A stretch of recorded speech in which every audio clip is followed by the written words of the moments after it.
All right, good morning, Mr. Chairman, members of the board. Thank you for being with us here today. Hope everyone had a safe and healthy 4th of July weekend. For those of you attending via VBGov or through our televised connections, my name is PJ Scully, staff liaison to the Chesapeake Bay Board. And at this time, we are going to go through the July 6th, 2020 CBPA Board public hearing informal presentation. Just real quick, a couple housekeeping notes. Staff is requiring everyone in attendance today in the chambers to please practice social distancing. The board and staff have been seated accordingly so that we maintain a 6-foot distance. We ask everyone in the audience to please maintain that distance as well from others. And if you absolutely must be within 6 feet of someone, please wear a mask covering both your mouth and nose. The number of attendees in the audience today has been limited to adhere to these social distancing practices. And also for everyone who will be speaking today, please allow time for staff to wipe down the podium. We have Clorox wipes up here, and after everyone presents or speaks at the podium, we will take the time to clean that area accordingly. Having said that, we are going to go into our informal session. Mr. Chairman, members of the board, in front of you, you have our policies and rules of procedures for the Chesapeake Bay Board. We typically go through and revise these on a biannual basis. I'm handing it out in front of you today just as a document to review. We actually do have to vote on this. We will vote on this item as an item of administrative business at next month's public hearing. So that will be, let me look at the calendar real quick. I believe it'll be August 8th, Monday, August 8th. Let me just double check. For everybody that isn't here today, can you send this to them and tell them we're going to do that on August the 8th? Yes. And that'll be, actually, it's Monday, August 3rd, first Monday of August. August 3rd. That is correct, August 3rd. So in our policies, rules, and rules of procedures, Article 1 speaks to our meetings and meeting times. Obviously, there's a revision with that, given that we've moved to the first Monday of each month. Article 2 speaks to applications to the board. Article 3 speaks to policies pertaining to land disturbance activities and specified structures. So that we may have some comment regarding Article 3. And then Article 4 talks about our show cause procedures. So yes, Mr. Chairman, we will send this out via email to those not in attendance today. And welcome any comments, and we will vote on this item at next month's public hearing. PJ, the only difference, I don't see a lot of difference with the exception of our meetings now on the first Monday versus the fourth. Are there any other significant changes? No, sir.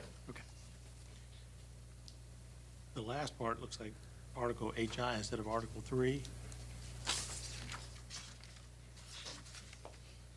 Yep. Yes, sir. We will make that correction. And then one of the things we probably should discuss, because it comes up all the time, is Section 1 on that article. What's that mean? 4 by 4? That's a lot of dimensions. It's just, it's not much deck. I don't know who the,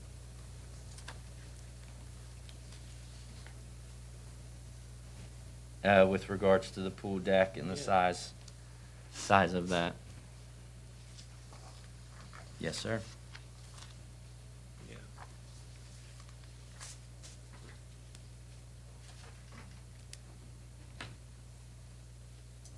Absolutely. And section 4 says basescape landscape principles. I'm not sure what that is. Somebody might know. So those landscape principles refer to those that are within the, back then it was DCR, now it is DEQ guidelines. I think what we can do in regards to that is reference the specific document, which is the riparian buffer mitigation manual. Yep. That's where we draw a lot of our general landscaping practices, woodlot management practices, as well as our buffer restoration quantities Yeah, but from. I mean, if you were to look up basescape, I'm not sure what you'd find.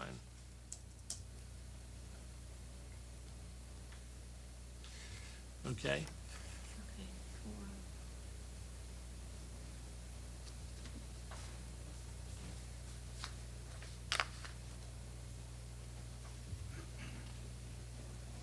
Okay. Any other questions for staff? Okay. So, Mr. Chairman, we received one correspondence from board members. Mr. France will not be in attendance today. I put a call into Mr. Jones as well as Mr. Smith. Checked email, have not received any correspondence from them regarding their inability to attend today's public hearing. As for our agenda on today's public hearing, we have 2 items of old business, 2 items of new business, and 1 show cause hearing today. So, going into our items of old business, Leeward Shore Drive, parcel GPIN 2409198659. The applicant for this property, Stephen Alexander Holmes, is requesting an indefinite deferral of this application at this time. Staff supports the request to defer this application indefinitely. And with that, are there any questions regarding agenda item number 1? So the difference between indefinite and withdrawal is simply, I don't have to pay the fees again? That's one way that you can look at it, not necessarily though. There is some ongoing discussions between the applicant and the property owner regarding the property, as well as some additional site analysis that's being done by the applicant with regards to the proposed improvements that they have at this time and the potential of reducing the size of them, as well as looking at any additional structural needs that would be required for the house, given the underlying soil conditions.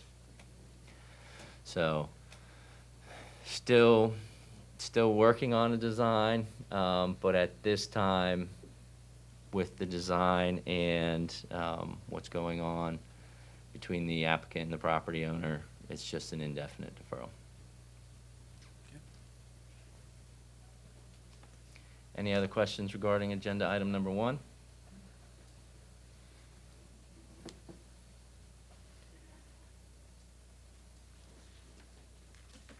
Okay, moving along.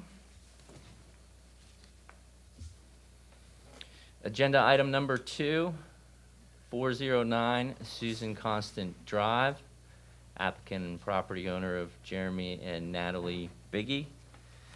As of this morning, staff received a phone call from the applicant's agent, and they are at this time requesting a 30-day deferral of the application. We did have one member from the Civic League, Mr. Martin, who had contacted us this morning who wanted to speak in regards to this item. Staff did reach out to Mr. Martin and tell him that the applicant was requesting a deferral, so he is listening right now to us. Staff supports the request to defer at this time. And with that, are there any questions regarding agenda item number 2? Mr. McCoy? Are we doing a 30-day deferral or a 60-day? This will be the 4th deferral. Yes, you are correct. With this, the applicant is requesting a 30-day deferral. So let me ask you something in regard to that. They don't have a buffer restoration plan. I mean, unless it's like almost ready, 30 days is not going to do it. We didn't do serial variances, Right. and now we're kind of, our serial deferrals. You basically got 2 shots, and after that, if you can't get it figured out, reapply when you can. And I'm uncomfortable just saying, well, at some point, come on back in. Well, if you're down to a buffer restoration plan, but you haven't seen one, I'm going to say give it 60 days, because I don't want to come back and defer again, because you have not seen a plan, then you get into discussion, it goes back and forth, blah, blah, blah, and we're up doing the same thing. So, Pretty quick. don't you think so? Yeah, I think it's pretty tough because they have to get their application back in very Yeah. quickly, and if they don't have their plan yet, they couldn't get it today, they probably need a little bit more time. And I think there's some other discussions with the Civic League too, so I'm going to suggest 60 days. And PJ? Yes, Mr. Wallace? Because this is a complete demolition of the, whatever's on that lot. Do they have to comply with the current statutes, or are they still grandfathered from previous guidelines?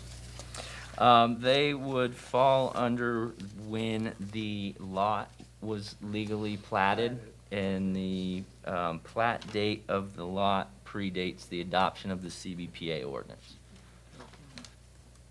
But they do have to meet zoning guidelines, Yes. current go. Yes. current, yeah. Everything still applies. Okay, number 3. Okay. Hold on 1 second here.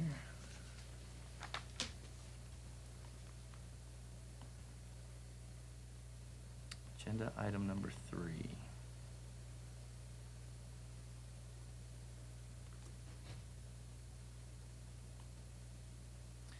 Agenda item number 3, and staff's having one bit of a technical difficulty here as to why we are not projecting here. Oops. Hold on, please.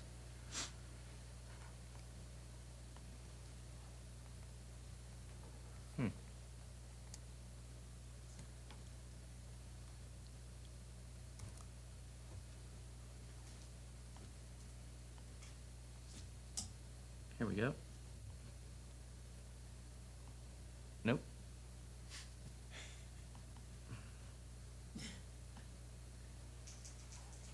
Would the TV crew please project staff's laptop presentation to the screen, please?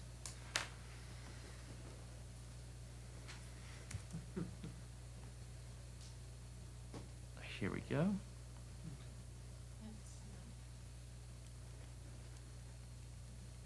We'll do this manually. All right, new agenda item, 701 Suffolk Circle. The request that you have in front of you today is to encroach into the resource protection area buffer to redevelop and expand existing retaining walls and driveway on the property, redevelop the existing swimming pool, pool deck, and construct a permeable paver driveway. Looking at the site aerial, our parcel is located at the end of the cul-de-sac. The marsh outboard of this property is, well, simply put, it's pretty amazing. It's about over 100 feet of marsh, and it actually goes well up into the cove here. You can see to the right hand or left hand side of the screen, the aerial. That marsh exceeds 200 feet in some areas. The request that you have in front of you today, so looking at the proposed improvements projected up onto the screen, everything in yellow is either proposed improvements or redevelopment. So you'll notice on the front of the house, there's redevelopment of the driveway. To the right-hand side of the structure, right kind of at that top of bank is that permeable paver driveway expansion. The redevelopment of the wood deck off of the rear, as well as the redevelopment of the walkway with a slight expansion, and then the redevelopment of the swimming pool and surrounding wood deck. Now, when you look at the next slide, you take out all areas of redevelopment and you see what is actually new improvements. So going back, this is the overall redevelopment of this lot. And then you look at the new expansions and you start to see that the majority of what is proposed with new impervious covers occurring landward of the existing residential structure. If you're following along in our staff reports on page 23, you'll see that the area of redevelopment almost more than doubles the area of new impervious cover within the RPA. Staff would also like to point out that on page 25 of the staff report, of the 1,182 square feet of new impervious cover proposed, approximately 1,054 square feet is allocated to the redevelopment and expansion of the driveway, associated paver driveway expansion. And of the 1,054 square feet, approximately 460 square feet of new impervious cover is located within the variable width buffer. So looking at the site aerials, this is actually standing out on the dock, looking back towards the property. So you'll see we have thriving marsh, a little bit of canopy trees right at the toe. We do have some shading that's occurring, but given the size of the marsh and the limited fetch that this cove sees, you're not really seeing any erosion coming from, or detrimental erosion coming from the river. Majority of it is sheet flowing down from the uplands underneath the canopy tree. There's a environment there that is very challenging to grow any grass in.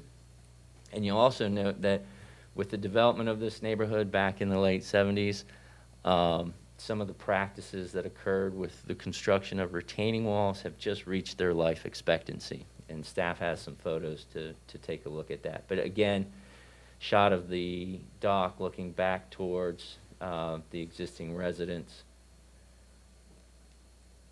Just a great ecosystem that's occurring. And then this is at the toe of the slope looking up the hill. And you'll see right there in the midground, a lot of these retaining walls back in the 70s were constructed out of wood and timber, and they really just have met their life expectancy. You see failures, you'll see a lot of rot or decay that's occurring. And what you see on the proposed improvements is the redevelopment of this area off the back of the house. And in the staff report on page 33, you'll see a detail. A lot of it is to redevelop these existing timber walls with a segmented concrete block retaining wall. With that retaining wall, or that style, you usually get a limited amount of impact with the excavation for a footer. A lot of it is just a gravel bed that these blocks are stacked on top of, and then an internal key that locks them together. You'll see some more of those retaining walls as you go up the bank to where the existing swimming pool is. And then looking at the swimming pool and the redevelopment that's going to occur, you have the timber deck that kind of skirts the outside of the concrete pool surround. All of this is proposed redevelopment. This is standing on the wood deck, looking down to kind of give you a perspective of that bank that exists there. And then transitioning from the side. So to the left of this picture is front of the residence. That's where the redevelopment of the driveway occurs. In the mid-ground right there, the redevelopment of that existing wood deck within the same footprint.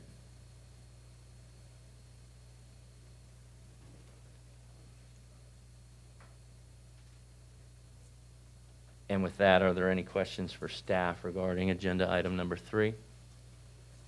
So PJ, the only thing I noted was, yeah, there's a lot of redevelopment, but there's really no improvement in the impervious. It goes up, does not decrease. And, I mean, there's more than a half acre of buildable land on this, so it's not like they're real constrained all over the place. There's plenty of open space there. So I think if they're gonna go, there should be some improvement in the impervious. If they're gonna redevelop all of this area, maybe the entire concrete driveway should be permeable pavers, not just one little teeny section that they picked out. That's just my thought. We can discuss it then. I agree. Okay. Thank you, Mr. Chairman. Any other questions for staff regarding agenda item number 3? And you're right, it's beautiful marshland. Oh, it's amazing. Yeah. It's there's 3 or 4 locations in the city where, you know, you have these sort of sheltered coves, southern exposure, you know, decently maintained uplands where you're really not getting a lot of storm surge or velocities coming through the existing system that really help preserve these areas. Okay, moving along.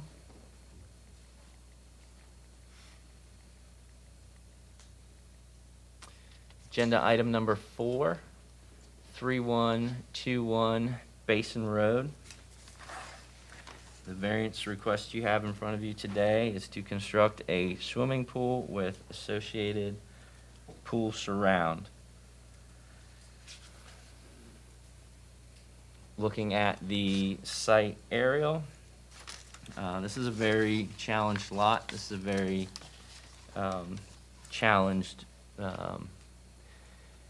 neighborhood when you look at when the development of these neighborhoods occurred, all of which predates the adoption of the Chesapeake Bay Act and the city's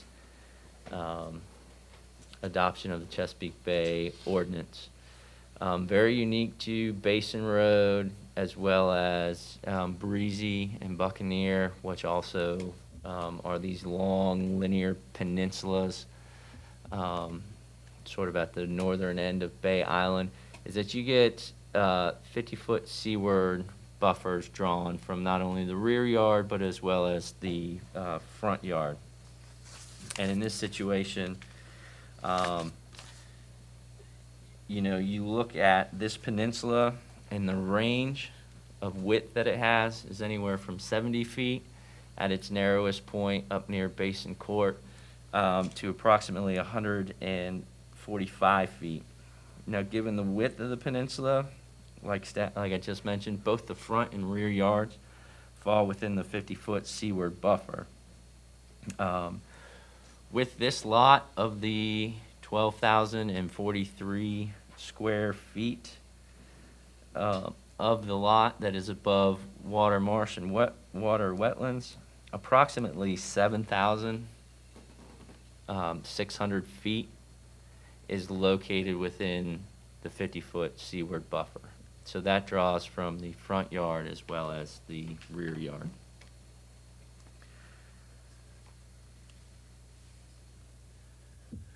So looking at the proposed improvements, on the left-hand side of the screen, you will see the proposed improvements exhibit provided by the engineer of record. The area highlighted in yellow is the proposed pool surround and swimming pool to the right-hand side of the residence. The area that is highlighted in green is a conceptual look at areas of buffer restoration for the property. On the right-hand side, the applicant provided a color analysis. So the magenta or sort of dark pink color that you see, that's the existing impervious cover. To the top of that drawing, that purple area, that is an existing wood deck that they are proposing to enclose for a screened porch. And then on the right-hand side of the screen, you see an area that is highlighted in red, and those are the proposed improvements associated with this. Looking at the site aerial, so this is actually standing at the bulkhead, Lynnhaven River obviously to the right, deck across the back. Staff would like to point out one thing that's kind of interesting. When you stand in this backyard, it's really interesting the lack of privacy that you get with the number of boats that are going through this, and being so close. It's unique. It's very very unique. So then this is a panoramic looking over. So what you see in the background there, that area, planted area with the concrete curb around it, that would be the approximate area for the swimming pool. Again, looking up, area where the proposed improvements would be. Just thought that was a great shot looking up the river towards Great Neck Bridge. And you'll also notice with this lot there are two mature live oaks, one to the left that you see right there, as well as one in the front yard. And then here is a photo of the front yard looking towards the front of the residence. Again, feature drawn to the left-hand side there, encroaches into the front yard. Front and side yards are the areas where there's existing turf, where the engineer of record had shown that buffer restoration. Staff's relatively comfortable with the locations being there. And then looking at the existing driveway and stepping back to where those two mature live oaks are. And then transitioning down to an angle shot. Now, with this, staff has had conversation with the applicant's agent as well as the engineer of record. With the proposed development associated with this variance, staff offered condition number 3 on page 42, which speaks to the buffer restoration. In addition, condition number 10 on page 43 of the staff report, which speaks to a limit of impervious cover for the site. Condition 11, which addresses the treatment of stormwater for 200% of the proposed impervious cover. Staff would like to point out that with the size of the swimming pool, the access off of the existing driveway, this project is actually under 2,500 square feet of land disturbance, but we've spoke with the engineer of record regarding that and have developed that condition number 11 that would treat stormwater.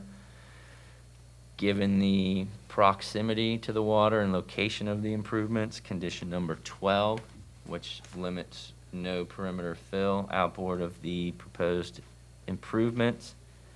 And then condition 13, which speaks to the use of a permeable system around the pool deck associated with those improvements.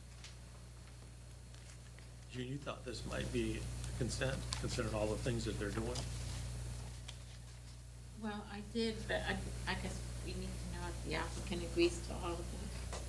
To staff's knowledge, the applicant agrees to all of the conditions that staff has put forth. What does everybody else Good.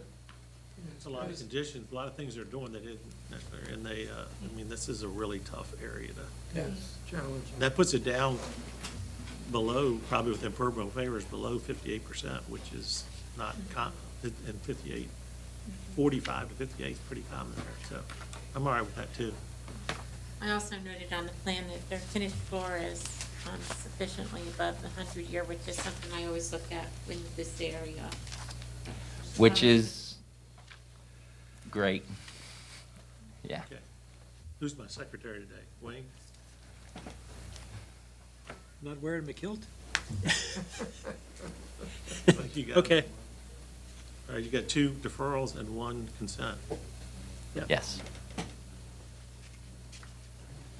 And, Mr. Chairman, at this time, that concludes our informal session.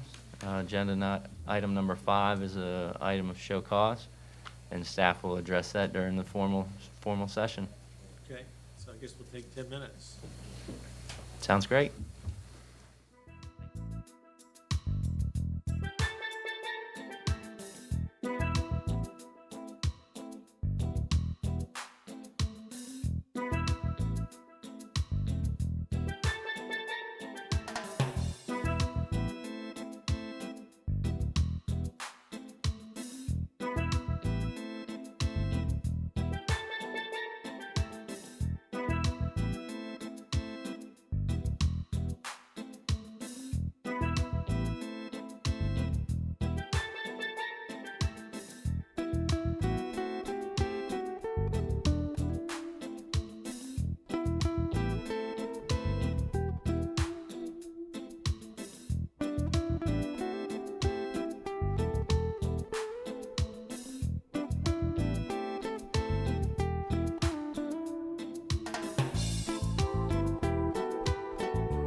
Good morning. My name is Dave Jester, and I'm chairman of the Chesapeake Bay Preservation Area Board.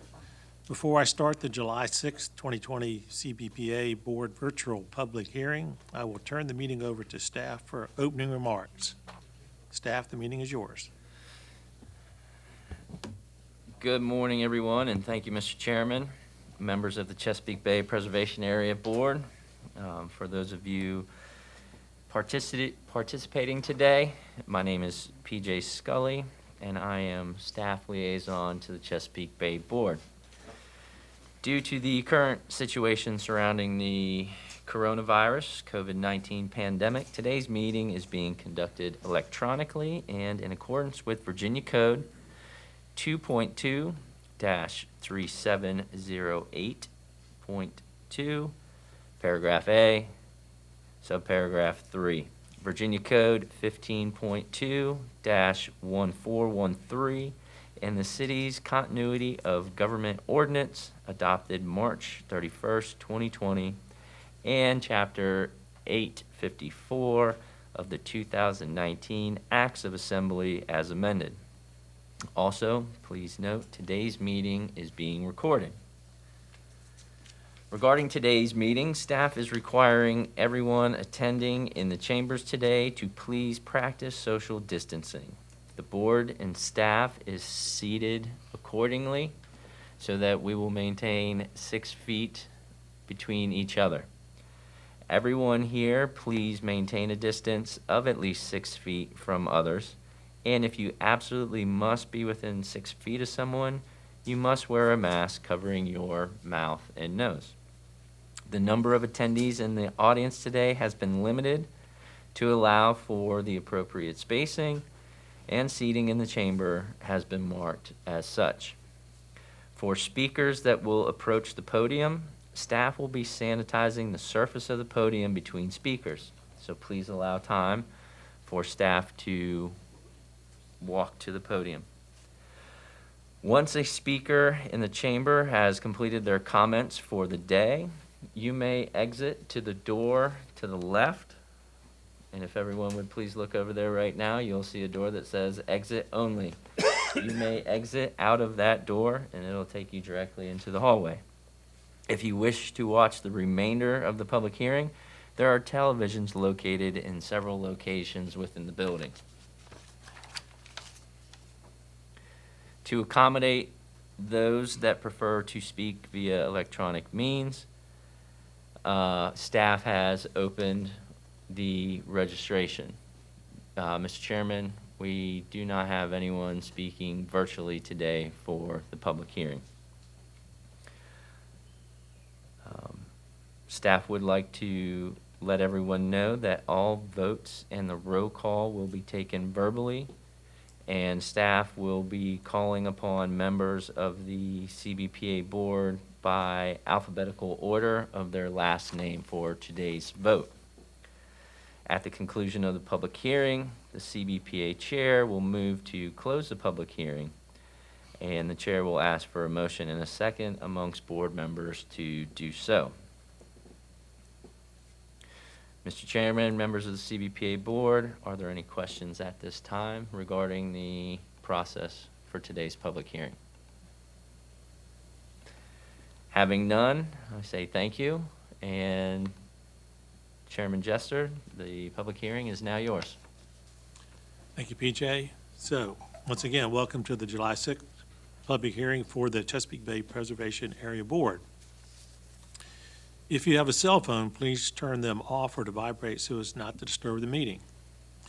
If you plan on giving testimony before the board today, please stand and raise your right hand. Anybody that's going to speak, please stand and raise your right hand. Thank you. Do you swear or affirm that the testimony you give today will be the truth, the whole truth, and nothing but the truth? I do. Thank you. The order of business today will be as follows. First is the consideration of request to withdraw or defer an item.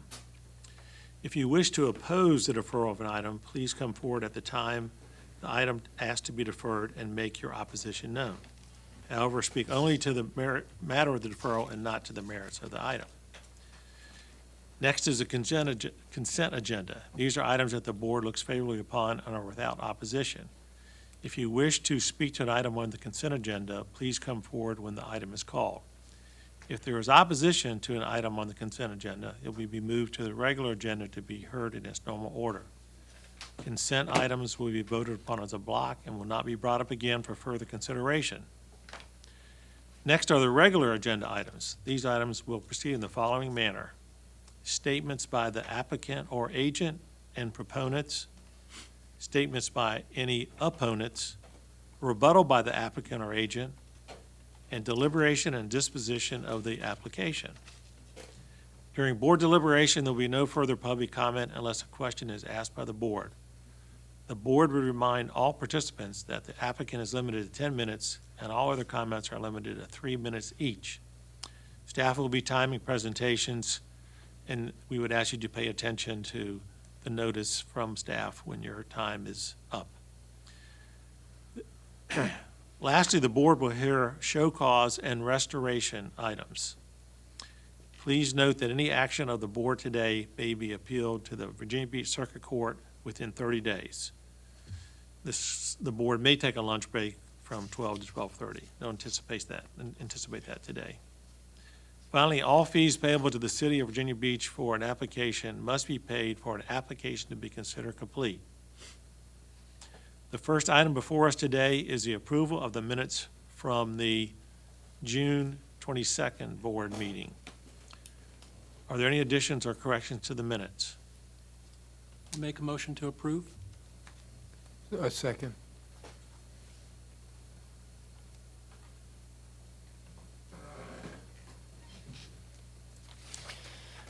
Thank you, Mr. Chairman. A motion to approve the minutes from the June 22nd, 2020 CBPA Board public hearing has been made by Mr. McCoy, a second by Mr. Wallace. The vote is open and staff will call upon each board member individually. If you are in favor of the motion, please say yes. If you are opposed, please say no. Ms. Barrett McDaniels? Yes. Mr. Dreps? Yes. Mr. Jester? Yes.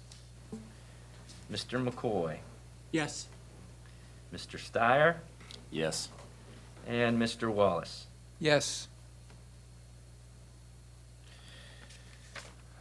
Mr. Chairman, by a motion of 6-4, 0 against, the minutes from the June 22nd CBPA Board public hearing have been approved. This vote will also serve as a roll call for those present today. We do have a quorum for today's public hearing. Thank you, BJ. Next are any requests for deferral or withdrawal. Please come forward.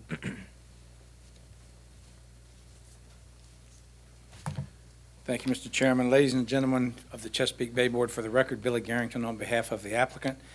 The applicant you have in your packet, Mr. Chairman, is Charles and Mary White on property on Leeward Shore Drive. Obviously, this is the property for Alex Quick, Stephen Alexander Homes. We're here to ask you today for an indefinite deferral on this request. Wayne, I heard what you had to say in the informal session, and I know the perception that it looks like that's what we're doing, which is the reason why we're coming forward today to asking for an indefinite deferral, so that we don't keep bringing it back until we can get some answers that have to do with the geotechnical issues that we have on the property, which is going to significantly impact the way you build the house on the property, which is going to have a significant impact on the price of the property. So we've got a three-way problem that we're trying to solve on that, and it's not going to be simple. That's why we came forward to you today to ask you for an indefinite deferral to make sure that we don't keep bringing it back time and time again. The disclosure statement on this piece of property is still current. All of our fees have been paid, and that's our request for you today. Thank you. Is there any opposition to the request for deferral? Okay, I have a motion. I'll make a motion to approve an indefinite deferral.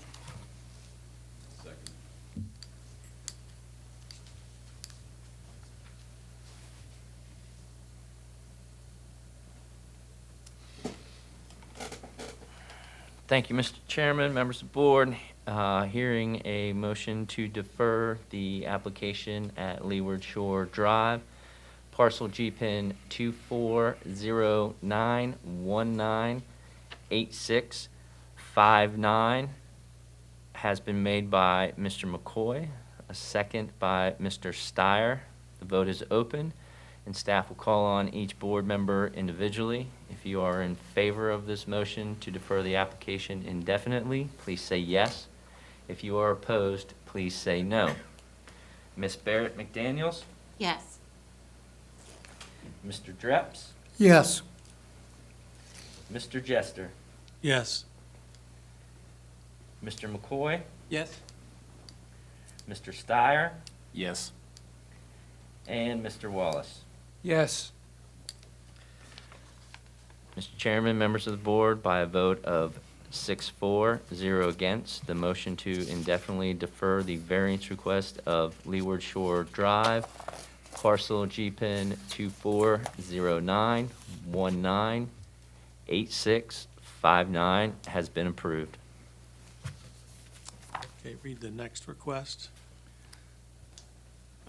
The second request is a application by Jeremy and Natalie Biggie, located at 409 Susan Constant Drive. Request for a 30-day deferral, but that may be modified, I think you could make them, 60. yeah. Is there any opposition to this request to defer? None that I know of, Mr. Chairman. Members of the Chesapeake Bay Board, again for the record, Billy Garrington on behalf of the applicant. Case number 2, Jeremy and Natalie Biggie, property known as 409 Susan Constant Drive. Our disclosure statement is current. All of our fees have been paid. Mr. Chairman, we're here to ask you for a 30-day deferral of this matter so that we can go back and make some minor revisions to this piece of property. Mr. Chairman, I heard you speaking in the informal about, was there a buffer restoration plan that was on this piece of property? And yes, there is, and there's a copy of it that's in your packet.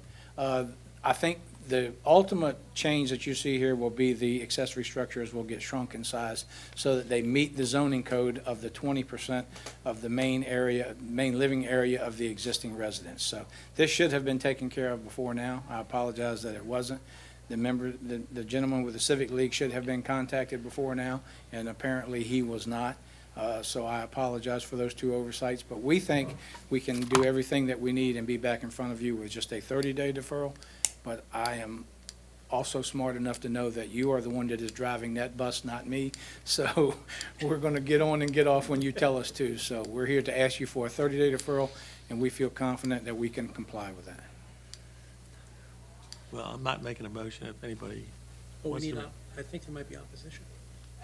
Well, I asked if there was opposition. Is there opposition to this deferral? Mr. Chairman, there is no opposition in the chambers today. Staff did receive an email from a Mr. Martin, who is involved with the Civic League for this neighborhood, regarding the opposition of this application as submitted. Staff spoke with Mr. Martin this morning regarding the request to defer that so that those items can be further discussed and worked out with the CBPA application.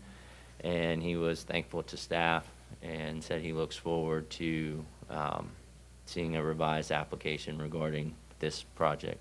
So in a 30-day deferral, when do you have to have everything? 30-day deferral, staff would need everything by close of business on Friday. I still think it can be done, Mr. Chairman. And again, I apologize that it hasn't already been taken care of, and I apologize that Mr. Martin, who obviously has some opposition to this, who is with the Civic League, hasn't been contacted, and I will do my very best to make sure that he is contacted before this comes back in either August or September.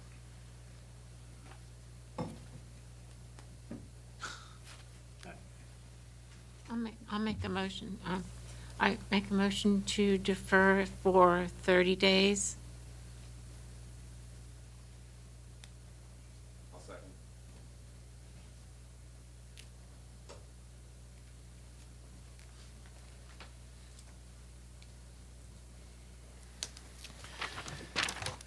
Thank you, members of the board. Mr. Chairman, members of the board, the motion to defer the application of 409 Susan Constant Drive, Jeremy and Natalie Biggie.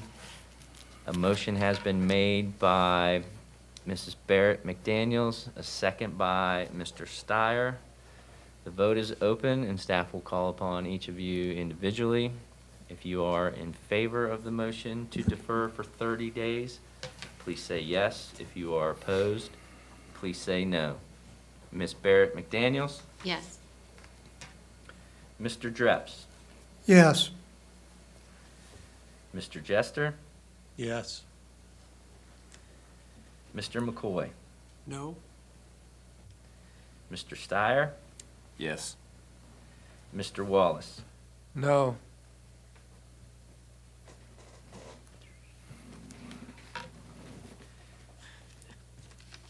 Mr. Chairman, by a vote of 4 for the variance to defer for 30 days and 2 against, the motion to defer 409 Susan Constant Drive, variance application by Jeremy and Natalie Biggie, has been approved. Thank you very much, Mr. Chairman. Okay. Next is the consent agenda. Please read the first item. Mr. Chairman, the application by Ashley Wade located at 3121 Basin Road, request or for consent agenda. Thank you, Mr. Chairman. Ladies and gentlemen of the Bay Board, again, for the record, Billy Garrington on behalf of the applicant, Ashley Wade, property known as 3121 Basin Road. Our disclosure statement is current, Mr. Chairman. All of our fees have been paid. I thank you for considering putting this on the consent agenda. There are 17 conditions in the staff write-up. Mr. Chairman, we're in total agreement with all 17 of those conditions, and I would like to personally thank PJ for the way he crafted those conditions and the work he did on this project, and we thank you for considering this on the consent agenda. Thank you. Is there any opposition to this application? Okay. Do I have a motion on the consent agenda? Motion to approve the consent agenda? Second.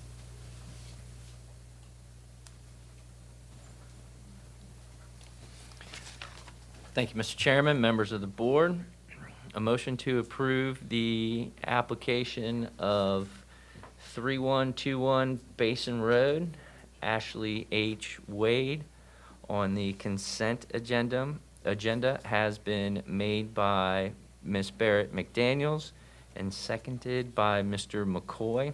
The vote is open, and staff will call upon each board member individually. If you are in favor of the motion, please say yes. If you are opposed, please say no. Ms. Barrett McDaniels? Yes. Mr. Dreps? Yes. Mr. Jester? Yes. Mr. McCoy? Yes? Mr. Steyer? Yes. Mr. Wallace? Yes. By a vote of 6-4-0 against, the motion to approve the CBPA variance request for 3121 Basin Road, Ashley H. Wade, has been approved. Thank you all. Be healthy. Mr. Chairman, members, thank you very much. I hope everybody has a nice day. Thanks, Billy. Okay, next is the regular agenda, which we have just one case now. Would the applicant or agent please come forward? Case number 3. Oh, sorry.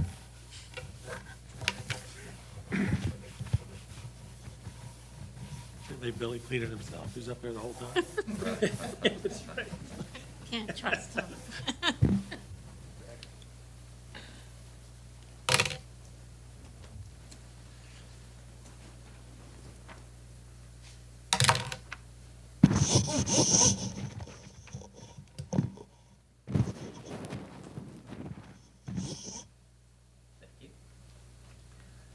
Wayne, can you read the first first item. Sure.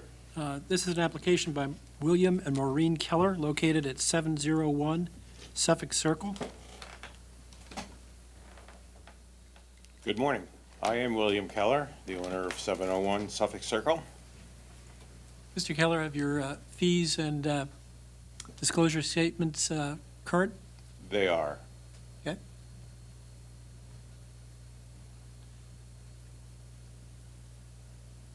Want to tell us a little bit about what you're looking to do and why? So we bought this property back in September of 2018. And what drew us to this property was the natural beauty surrounding the back, especially with all that meadow and the beautiful water views and the birds and so forth. And we want to bring this property up to snuff. It is tired outside. The boards are rotting. The rails are falling apart. The dock, which will be addressed under a JPA, needs replacement. Retaining walls are crumbling, so we want to bring it up to speed, and also I consider myself an environmental steward, and I want to do the right thing to improve this property so that runoff's not an issue, and that we just keep it as natural as possible.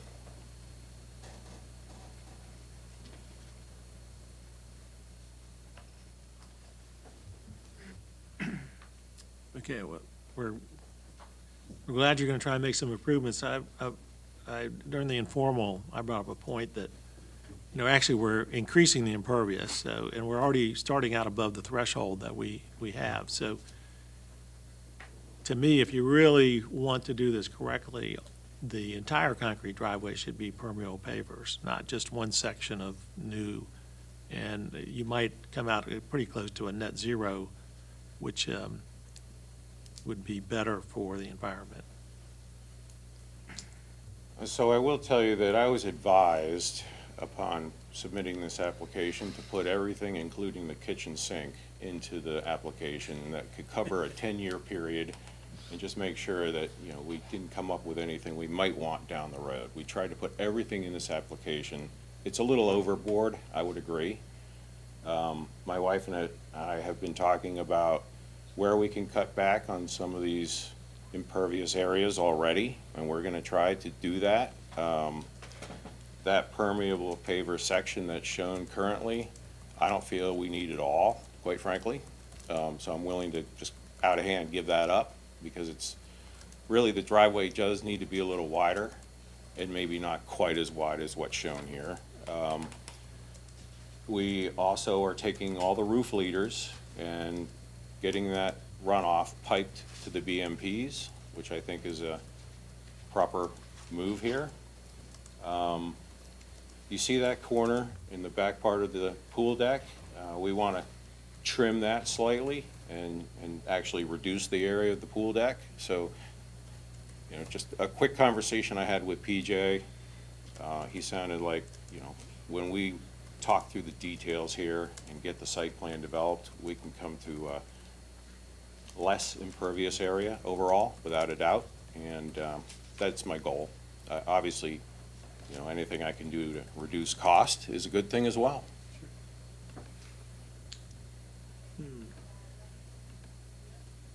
But I have to say that I'm not seeing any permeable paver driveways anywhere in my neighborhood. So for the whole driveway to be permeable, I'm not dead set against it, but I don't know that that's necessarily the answer. Well, you can't vote on a promise, so PJ, you'd have to come up with some kind of cap on the amount of impervious. Yeah, condition. That would require some reduction. And then they can just do whichever way they want to go.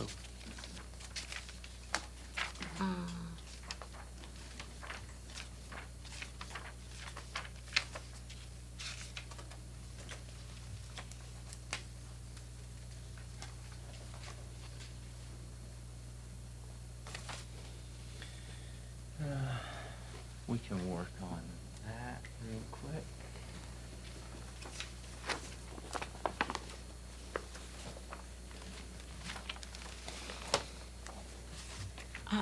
Excuse me, you did plan on taking out the existing driveway, that's your intent, and then putting in a new driveway? That's what is shown on the plan, That's but, correct. The Okay. driveway's got some cracks, and it's not gonna last too much longer, so we would like to replace the driveway and just make it a bit wider.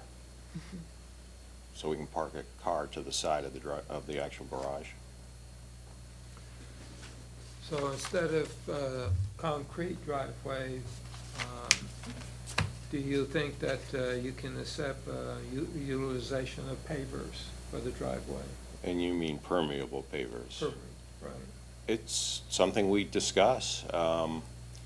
You know, what I envision with that is just an awful lot of growth. I know permeable pavers tend to, you know, spur growth of grasses and weeds and so forth, and it may be a little unsightly, but if that's the answer here, then we will discuss it.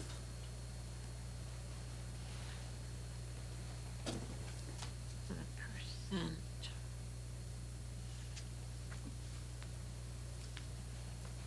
Well, as I said, my suggestion might be a cap on the impervious, and they can do the driveway, not do the driveway, reduce the amount of driveway, reduce the amount of parking, all those type of things, and they can end up with the product they want, but we do what we're supposed to do on the minimum afford relief.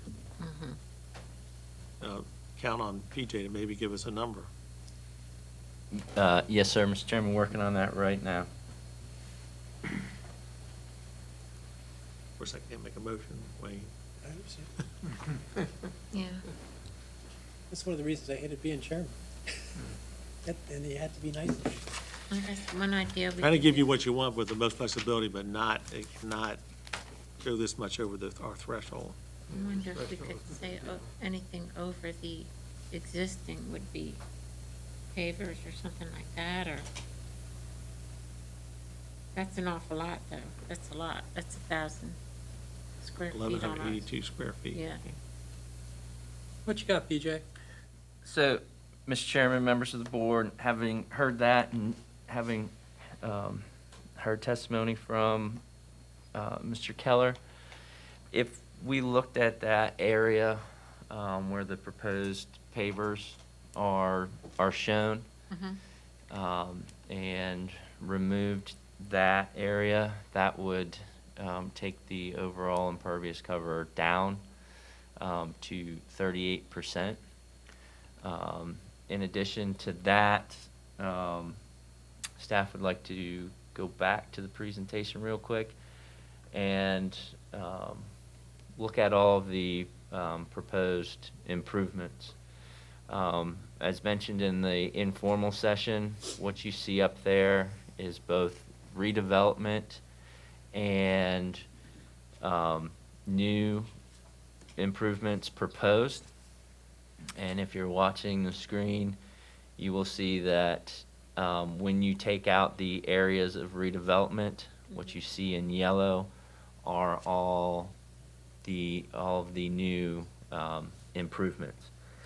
So on the right-hand side of the residence, where you see the uppermost part of that yellow area right at the top of bank feature, that would be the permeable pavers being removed.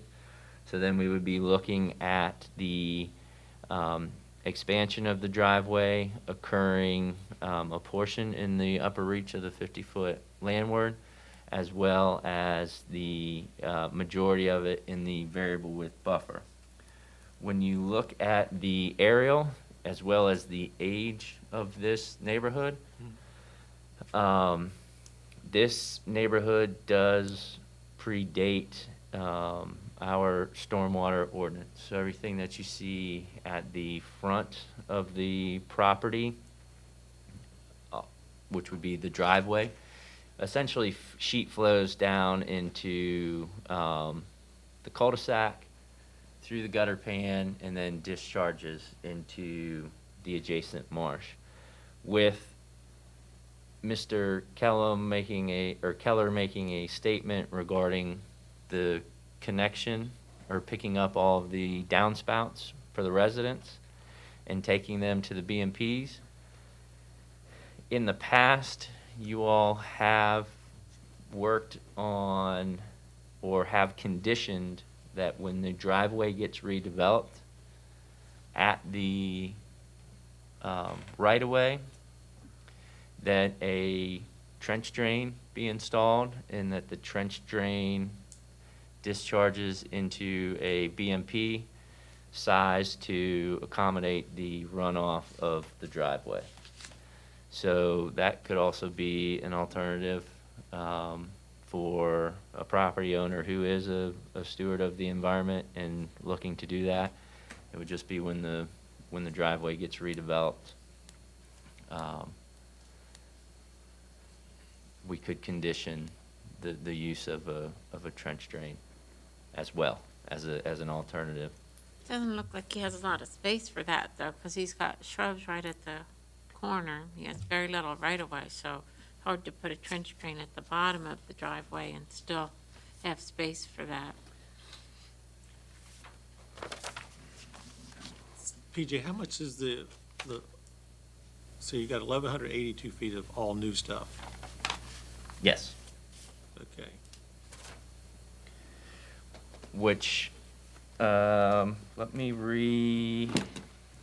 recalculate that. So with that section of the permeable paver drive being removed, you're now looking at your new impervious cover to be 894 square feet. Additional. No, it's a reduction. Yeah, you're going from 1,182 square feet if you condition the removal of the permeable paver expansion down to 894 square feet.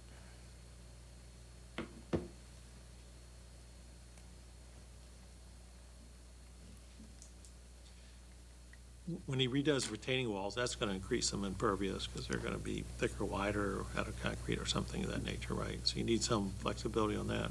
I mean, I'm inclined to say don't exceed 36%, and however it works out, driveway, permeable pavers, reduction, all that kind of stuff. That gives them enough leeway to do retaining walls out of concrete. And a few Mr. other Chairman, things. can I bring up one point here that's been overlooked? On the sketch that was submitted, there are two retaining wall sections. One for the short 2-foot-high retaining wall that shows a concrete block. The other's for the taller retaining walls in the back, and that's meant to be post and lagging design, not concrete. Right. Okay, I didn't know if you were aware of that. We're just trying to give you some flexibility on creating the right kind of retaining walls and whatnot, but not going overboard on expanding concrete driveways and parking and all that. So Agreed. Agreed. if we just limit you to 36% impervious, then you got to come back to staff and show them what that is and get them to agree to it. But that gives you a lot of flexibility. Would that be done through the site plan process then? Yes. Okay. So we're not going to tie your feet to anything particular, but you're going to, as you said, you want to cut some costs, you want to do some things, so you're going to have to do that. But that's my suggestion, anyhow.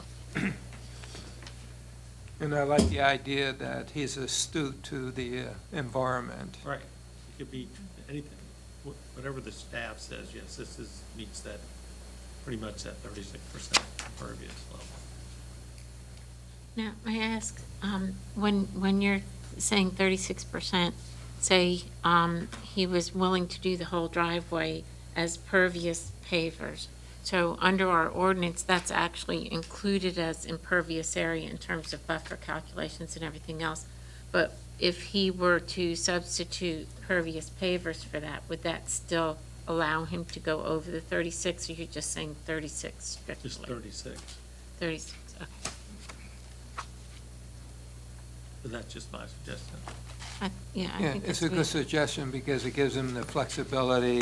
As you well know, when you get into a project, there's other factors that appear, so it gives them the flexibility to address them.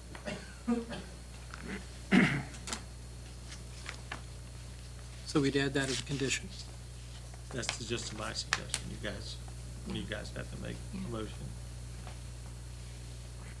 I do commend the backyard reworking. I think that that's going to be Yeah. a great improvement to the protection of the marsh area when you cut down on that amount of soil that's, that's coming off. It's got a lot of bare soil back there. But it's got a lot of impervious. Yeah. To say minimum report relief to me is not increasing as much as they're talking about. So, but 36% gives them enough flexibility to do retaining walls.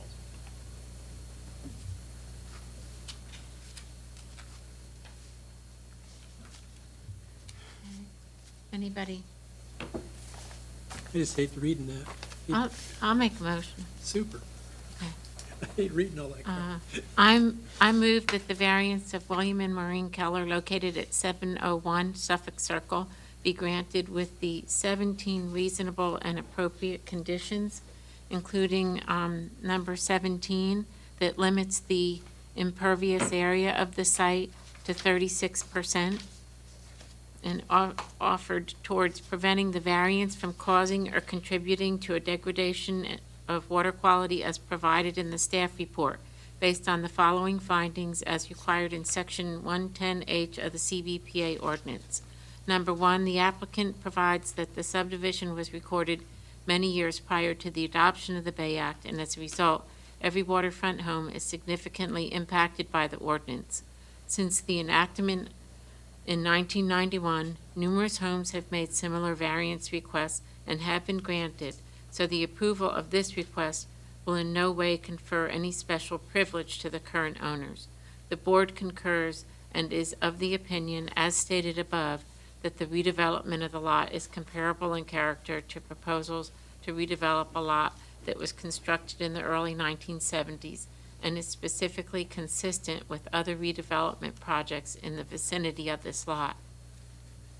2, staff offers that the encroachment into the RPA on this lot is not based upon conditions or circumstances that are or have been created or imposed by the applicant, but rather is necessitated by the fact that this lot was platted prior to the adoption of the Chesapeake Bay Preservation Act and the city's CBPA ordinance. Therefore, portions of this lot are within the RPA. 3, although the variance request increases the overall impervious cover of the lot, the board is of the opinion that the variance is the minimum necessary to afford relief as presented, given the limited extent of the redevelopment occurring within the 50-foot seaward buffer and below the top of bank feature. These areas of the lot are the most sensitive portions of the riparian buffer, and the applicant's intent is to stabilize and restore the environmental conditions and vegetation of said areas to enhance the health of the existing riparian ecosystem, inclusive of the existing tidal marsh along the toe of slope.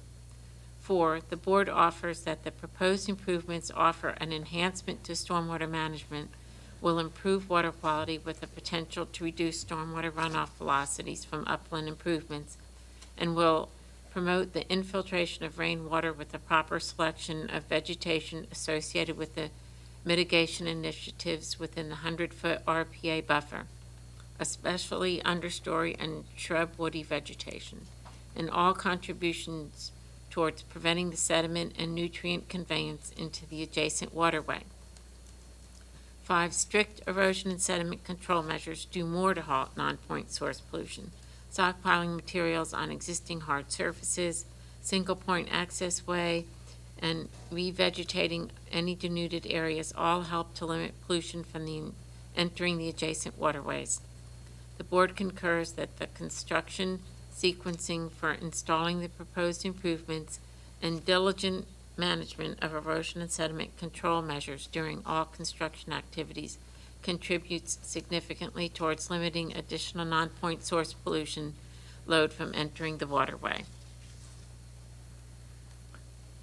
I second the motion. So before we vote, I don't think I asked if there was any opposition. Is there any opposition to this application? Okay. Any other discussion? All right. Thank you, Mr. Chairman, members of the board.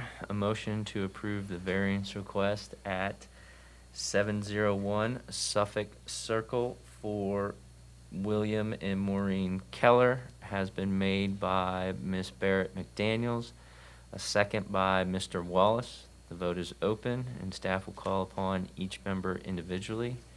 If you are in favor of the motion, please say yes. If you are opposed, please say no. Ms. Barrett McDaniels? Yes. Mr. Dreps? Yes. Mr. Jester? Yes. Mr. McCoy? Yes. Mr. Steyer? Yes. Mr. Wallace? Yes. By a vote of 6-4, 0 against, the motion to approve the variance request at 701 Suffolk Circle for William and Maureen Keller has been approved. Thank you. Thank you. Good luck. Okay, appreciate it.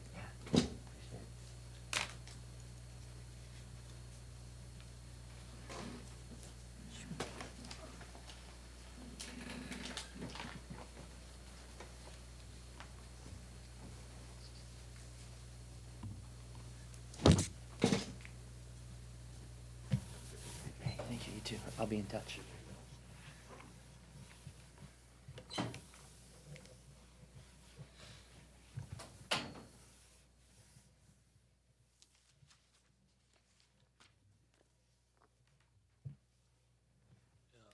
PJ, did you give us our little matrix?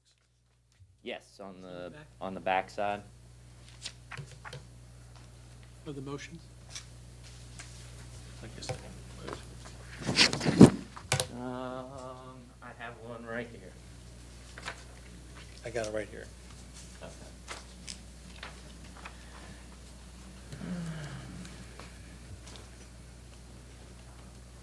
don't think that has the matrix. This is the one with the matrix.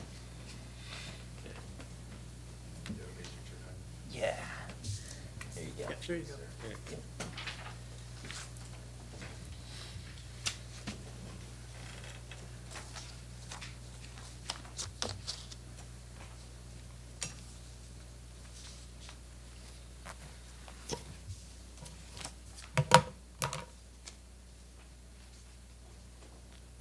Okay, now we're into the show cause hearing. Yes, sir. Good afternoon, Mr. Chairman, members of the board. Agenda item number 5 that you have in front of you today is a item of non-compliance at 2745 Spiegel Drive. Looking at the site aerial of the photographer of the lot and giving you a little bit of history regarding this parcel. You all heard a variance request on March 25th of 2019 to redevelop the lot. The redevelopment of the lot consisted of construction of a new swimming pool off the rear with associated walkways and patios, and also an addition off the rear of the primary structure. The matter of non-compliance that you have in front of you today is the unauthorized land disturbance and removal of vegetation to be preserved and the placement of fill material on the lot without prior CBPA board approval. The area of the unauthorized improvements occurred within the 50-foot seaward and 50-foot landward portions of the buffer.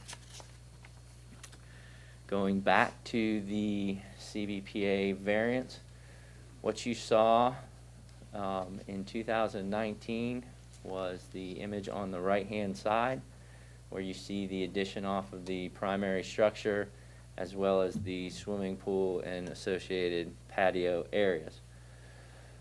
With this parcel, there are multiple projects that have occurred.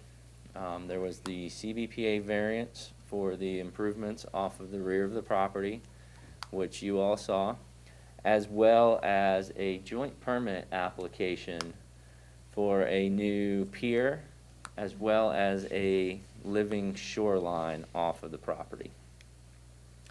So looking at the site aerials, at the top of the property, or at the top of the screen, you see the property the way it existed prior to the 2019 variance. On the bottom slides, it's the rear portion of the property and its current condition.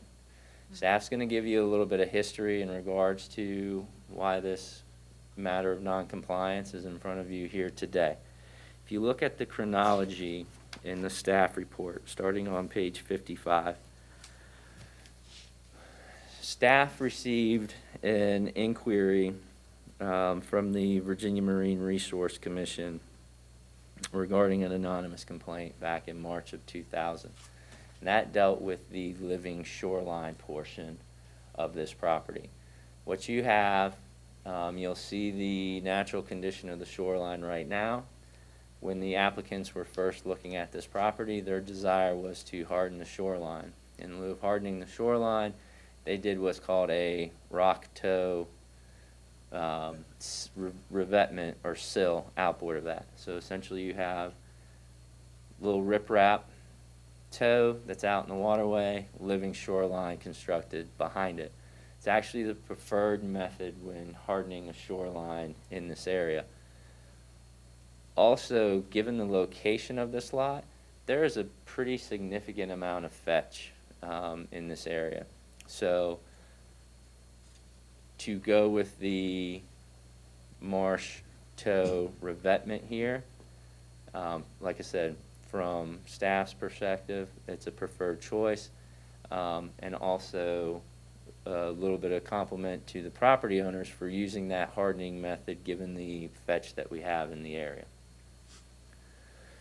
From that, you'll notice staff mentioned the areas of non-compliance, and that was the unauthorized land disturbance, the removal of vegetation to be preserved, and the placement of fill material.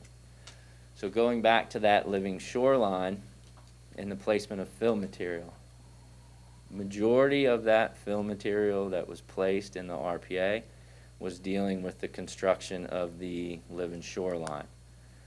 When staff contacted the property owners in regards to the placement of that fill, it was relayed to us, and the property owners are in attendance today, so they may be able to speak to the matter a little bit more. There was a switch in contractors from living shoreline. So one contractor originally started it, believed they might have went out of business or stopped doing business in Virginia Beach. There was still a matter of material that was needed in regards to that contract. That material was dumped on the site. New contractor came in, started constructing the living shoreline. Staff informed the property owner that any of the additional fill was needed to be removed from the property. So at this time, they've gone in and they removed that fill material from the property.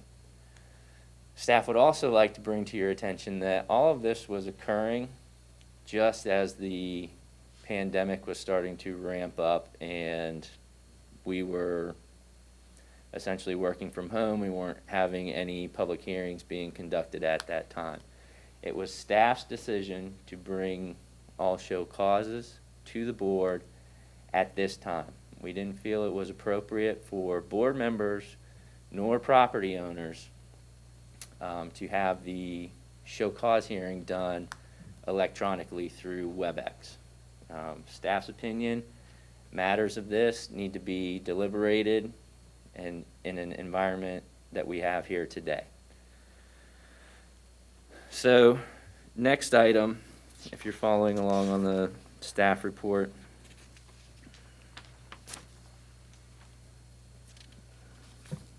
on page 57, when it goes into the relative degree of deviation. Staff made comment that the unauthorized land disturbance, removal of vegetation to be preserved, and placement of fill material in the RPA buffer deviated from that 2009 condition. So specifically conditions 2, 5, 7, and 13. Condition number 2 spoke to the land disturbance and limited to the necessary to afford relief. The land disturbance that occurred out here exceeded that which was shown on the CBPA variance. We had specific limits of disturbance, albeit there were multiple projects going on with the upland improvements associated with the CBPA variance, as well as the waterfront rehardening.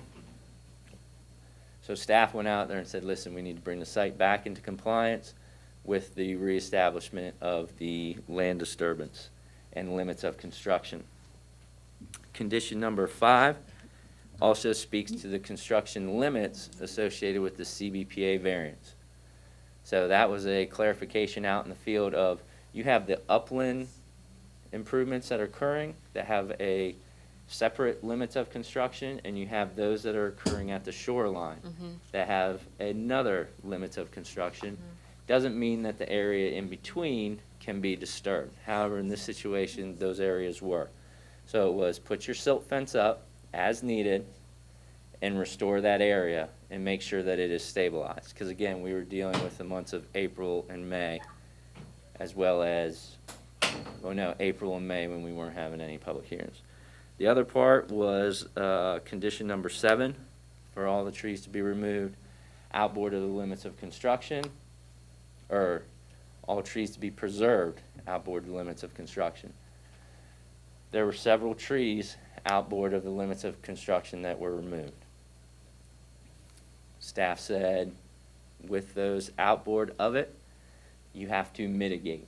It was a condition of the variance at a 3-to-1 ratio, and from that point up until now, staff has worked with the property owner as well as their landscape contractor to come up with a viable means of mitigation to put trees back onto this property. You will see how that was worked out and the quantities that were reached in the staff report, specifically on page 57, how we talked to the methods to reestablish the site. With that, staff fast forwards. This is the buffer restoration plan that was provided with the CBPA exhibit and approved site plan. The areas that you see in red, those are highlighted trees that were removed outboard of the limits of construction that were to be preserved. Staff applied the mitigation rate to those trees removed, and like I said, worked with the landscape contractor and the property owner to develop a restoration plan. Now, the plan that you see in front of you is conceptual, but that is staff going through the exercise with the contractor and the property owner saying, at a 3-to-1 ratio, these are the number of trees that we believe can be mitigated back on the property and be viable when those canopy trees start to grow, so that you actually create a healthy environment as opposed to an overpopulated and competitive amongst canopy trees. So with that slight deviation, it was a 2-to-1 mitigation for canopy trees, and then the remainder was a 2-to-1 for understory trees. So you're looking at 32 canopy and 32 understory, in addition to the condition of buffer restoration associated with the 2019 CBPA variance. From that time until now, given the disturbance of the property owner has agreed to go forward with those mitigation, and the photos that you are seeing are those plants being installed on the property, as well as the areas outboard the limits of disturbance being stabilized. And you'll see them in these photos right here. Photos that you see on the left-hand side of the screen are those that existed prior to. Photos that you see on the right-hand side of the screen are current situation that you have out there. These photos taken at the bottom are from the shoreline looking up, so you'll start to see that we do have those trees in there. The selection of trees, you will see a palm tree in one photo. Staff did not count any palm trees. So when we go to those numbers of canopy trees and understory, you're looking at trees that are selected species for this area.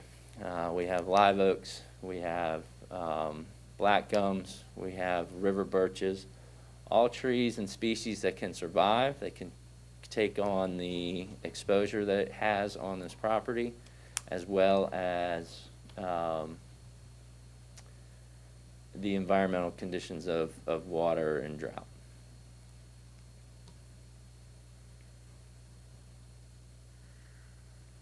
So PJ, was this mostly between, the confusion between two contractors?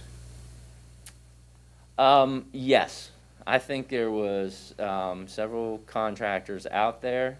Also, you have a property owner, and they can speak to it more on their end, that was acting as a general contractor.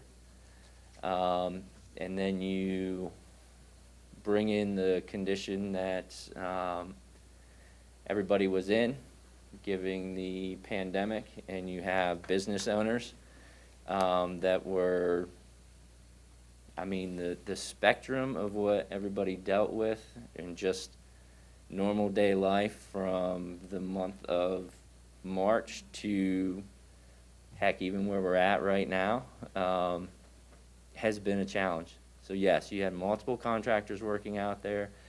You had people with multiple life events going on, and it just got out of control. And that's why when staff came in, we said, listen, here are your corrective measures. You can see in the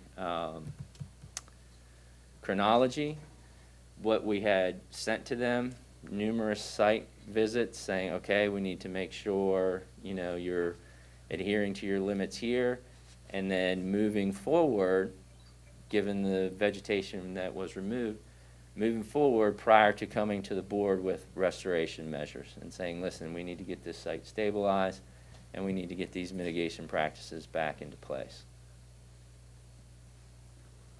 The only thing that's confusing me is the number of trees, which is extensive. Normally, they're flagged. I mean, nobody flagged these trees. They just went and cut whatever they wanted to cut. Yes. Wow. I have a question. Yeah. Could you go back to the slide where you have the 6 picks? Where you have, you know. Yes. Okay. So looking at the bottom, the middle shot, is that silt fence all the way down basically to the water's edge, or is there marsh beyond that still? There's marsh beyond that. Okay. And that's, and June, what you have and what we had them do was silt fence on the uplands where the upland improvements were, and then where the living shoreline was being constructed, silt fence there all the way along the shoreline, and you'll actually see on that bottom far right, it kind of wraps back up into the property. Yeah. So it was a dual measure of protection. So if you look at the top pictures and you see the marsh down at the Toa slopes, or an extensive marsh, has that been preserved? And we're just talking about the elevations, the slope coming down to that marsh, or has some of that marsh been disturbed? Some of that marsh has been disturbed. There was a new elevation That's that what was I'm set looking at. with some sand, and that marsh is more of a sprigged marsh now than what you see. And as far as the elevations here in the mulched area and the planting area, it appears from the pictures that those elevations have increased compared to the existing. Is that true, or is it just a of the photos? It looks like it's slightly higher. What Well- I'm getting at is I'm worried about if we don't have it surveyed, that the restoration would be difficult, but because I think it's very important to match the elevations as they were supposed to be preserved. And the engineer of record has done just that, and that was something that was directed by staff when we first got to the matter of noncompliance. Was the engineer of record has been involved with this, has provided stakes along since there's 2 projects going on, has provided stakes with grade elevations along the living shoreline, and also on the uplands where you'll see that existing retaining wall in the background, provided elevations at the time of the fill material being on the property. And then once the fill material was removed, second elevation shots. Now, outboard of what we're doing with the living shoreline, and the general permit number 2, the Group 2. Group 2, correct, yes, thank you. The engineer of record has to sign off on that joint permit application. So the involvement with providing those pre and post elevations are critical to him because his seal's involved with that and he will not sign that document without. And also there is a 3-year monitoring plan that is required with that.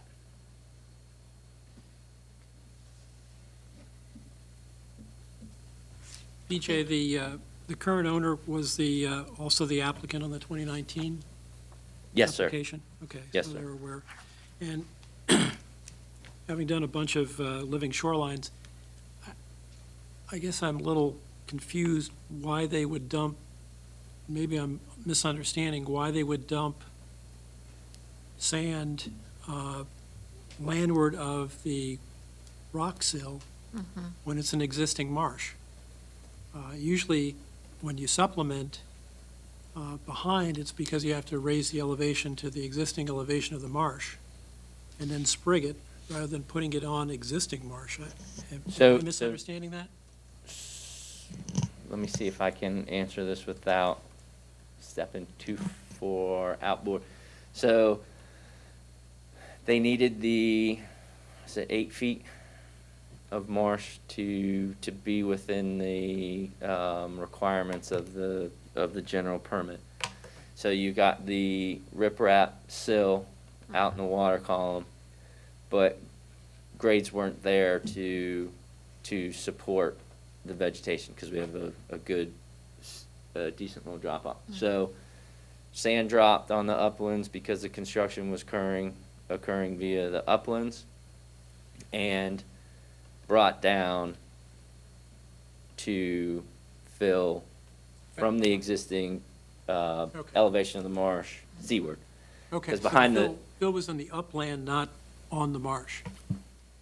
Yes. Okay, Yeah. then I did misunderstand. Yeah, and then That like I makes said, sense. going back to it from CBPA staff's perspective, when the call first came in, I'd actually contacted the property owner, said it was joint permit application related, got involved though, having seen everything that occurred on the uplands, and then stepped in and said, listen, whatever material you need to complete that portion of the project, utilize that. Everything else taken back off the property and established at the existing grade. And then got the engineer of record in to say, we need elevation spots, not only for our stuff, CBPA related, but for theirs as well. And have they already sprigged the alterniflora? Yes. And the engineer of record associated with that joint permit application was also the engineer of record associated with the CBPA variance. And his involvement has been excellent with regards to communicating with staff as well as property owner to bring this site back into compliance. So could you tell most of the errors were contractor 1 or contractor 2? Across the board, Seal. contractor 1, 2, as well as the property owner, and we've had numerous discussions with them. Were the current residents in the home when all of this was No, going ma'am. on? Okay, No, good. they're Okay. currently living down the street, and the interior of the home is a full renovation. I just wonder about the trees. I mean, that's sort of a major activity to take trees out. That's what, I think that should have been an alarm to anybody. What I'm wondering why it wasn't, but Yes. Any other questions for staff? No. Thank you. Give me just 1 minute to wipe this down. Okay.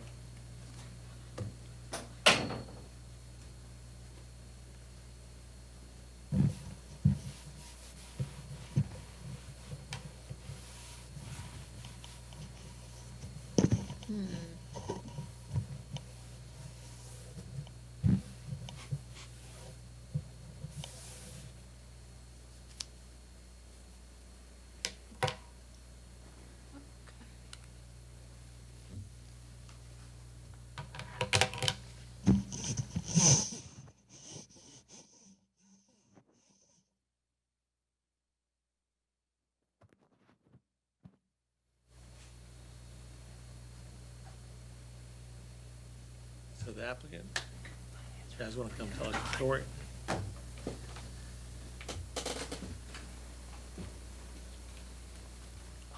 Good afternoon, Council. Lance Shores. Cherie Shores.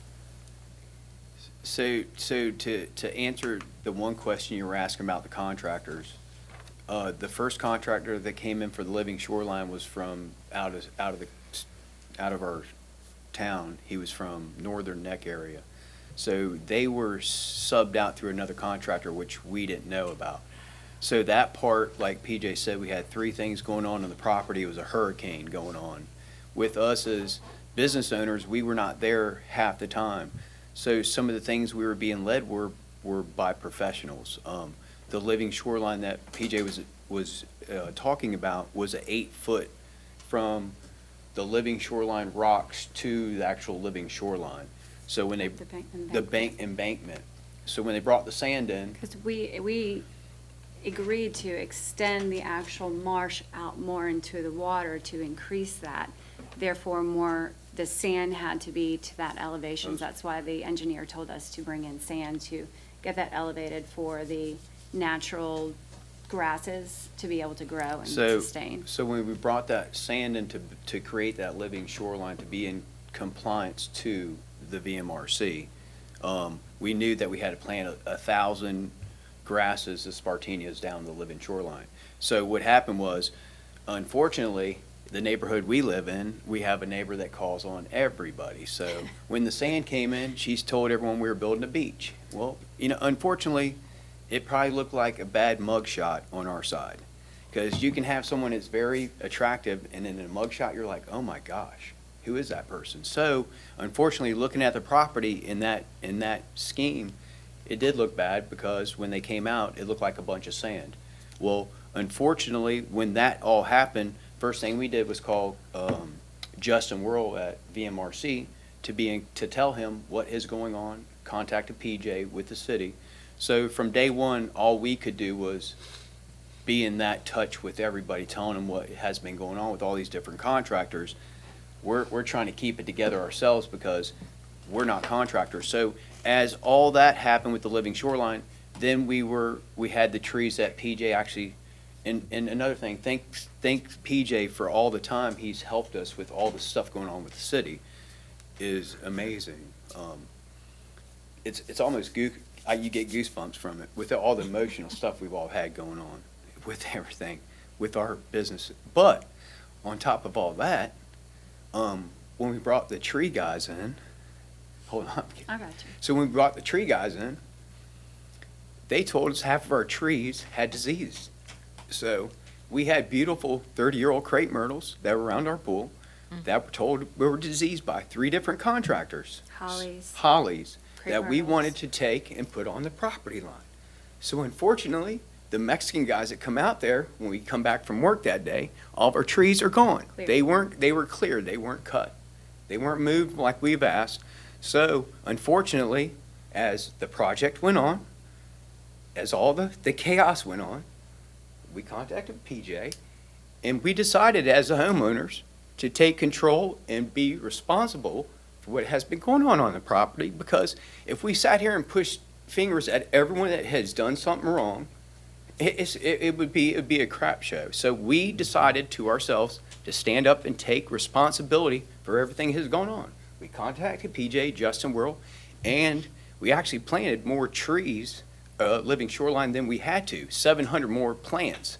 Actually, we only had to plant 12 trees on this piece of property initially, and all we were doing was, seriously, was moving the pool for my handicapped father and changing the dock that was already underwater. That was our whole intentions from day one.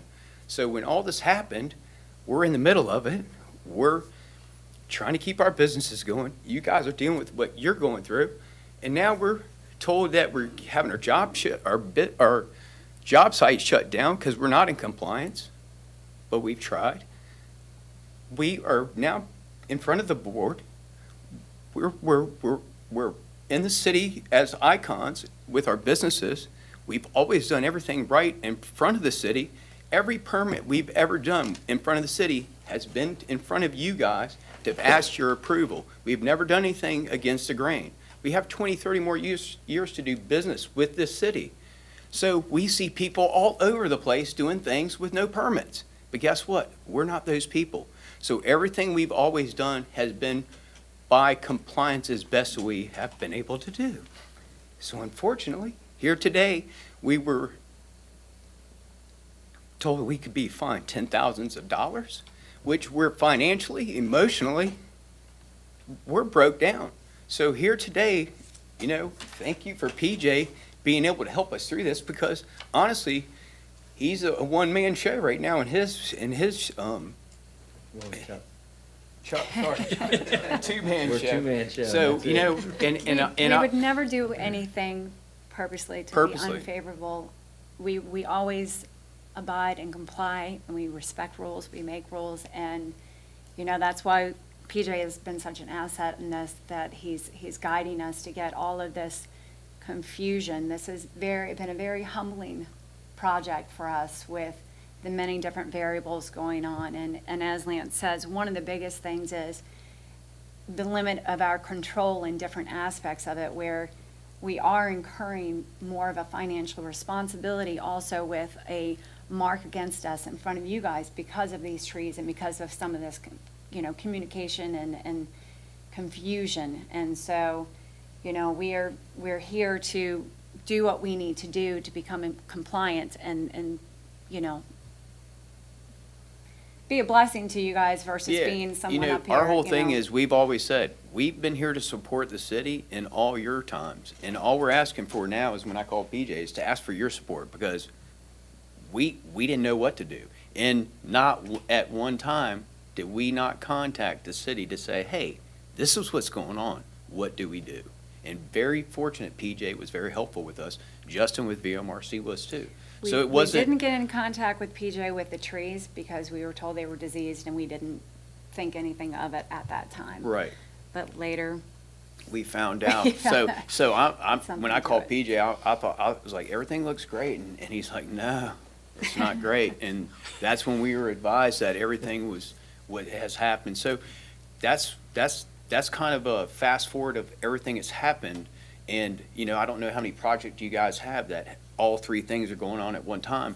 And then our contractor on top of it wasn't on top of his game to be in control of it all. So. And we are still renovating. This is now going on 16 months of renovation. We ended up selling our house and the house still isn't ready. So now we're actually homeless. We live in a renting. rental property. We're renting until this So we're trying to project run our is done. businesses, and we still have the neighbor that calls the police on us because there's 10 people on the job site with social Yeah. distancing. Yeah. So we're having a ball over there.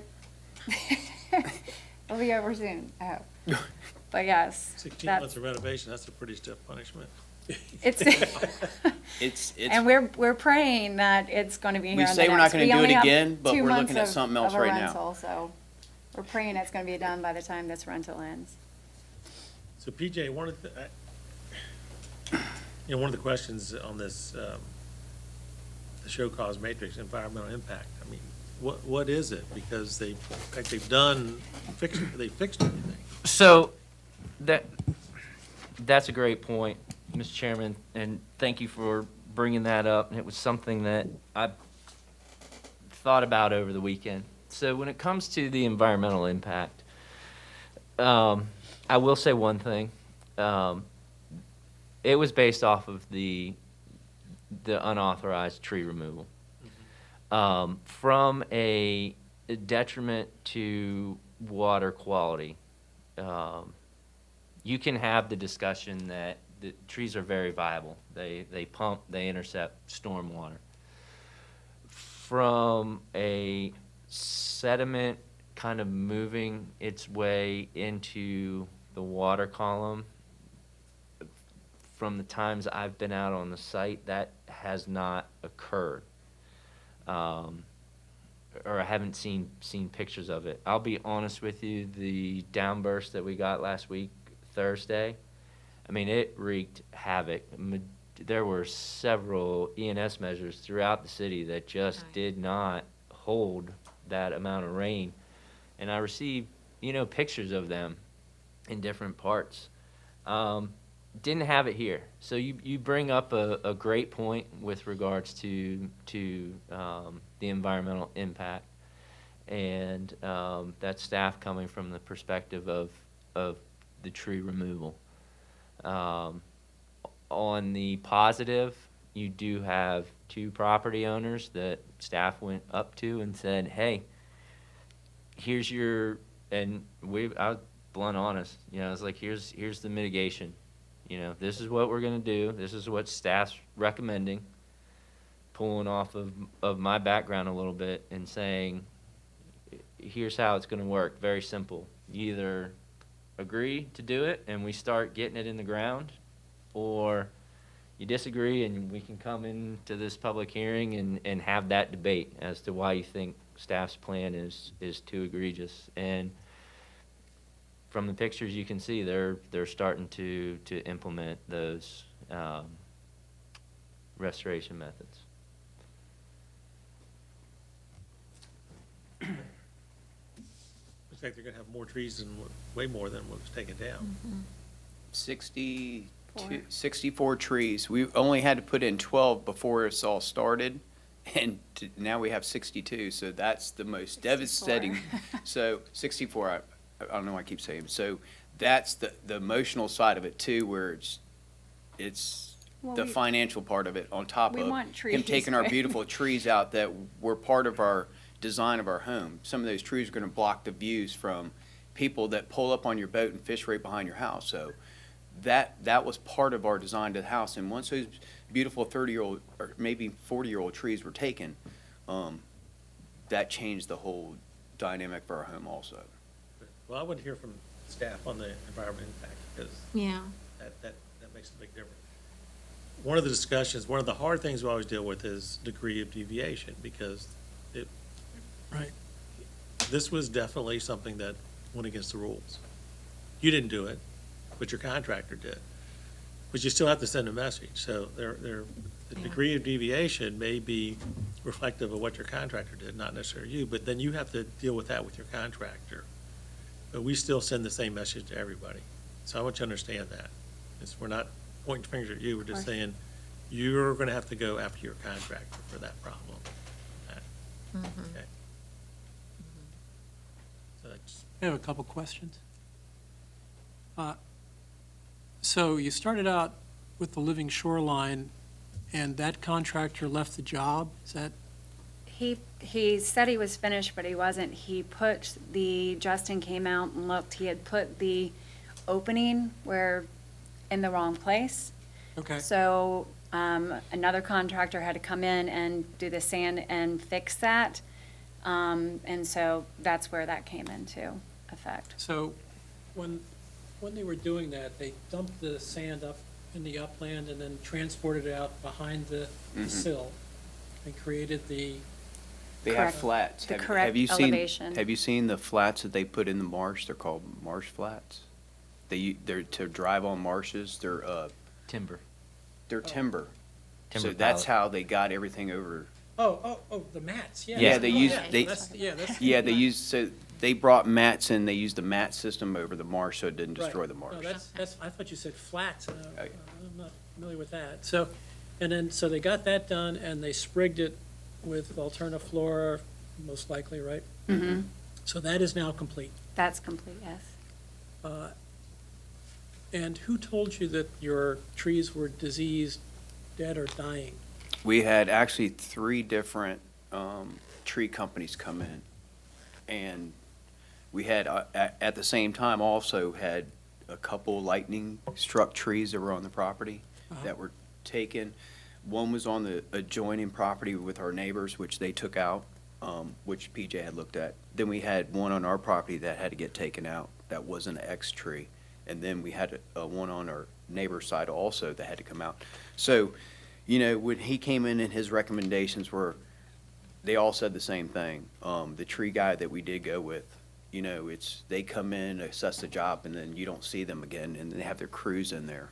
And that was the day we were trying to talk to the Mexican guys about making sure we're taking our hollies and putting them on the property line to build a nice barrier, because they're nice trees. And like I said, by the end of that day, all those trees are actually cut down completely. Did any of the tree companies put that in writing for you? No, And those are tree companies, not an arborist, right? Not an no, they're not arborist. arborists. I mean, I wouldn't think so, sir. I mean, they were really required to have an arborist give you a letter. Yes, we found that out after the fact. We've learned a lot. Yes. And who was what was the tree company that you used? There was, we used, well, we didn't use, Yeah. the one guy what's was, the company that you used? God, I don't even know the name of his company. It's called Lee Rat. It's called Lee Rat was his name. I don't know if that's the name of his company. Then we had another company come in, which is Tarzan, that gave us a quote. They gave us a quote. And then we also had a company called Trident Tree Services. Yeah. He also came in and he had cut some of the trees. Okay. Is it Trident or Trident. Triton? Trident.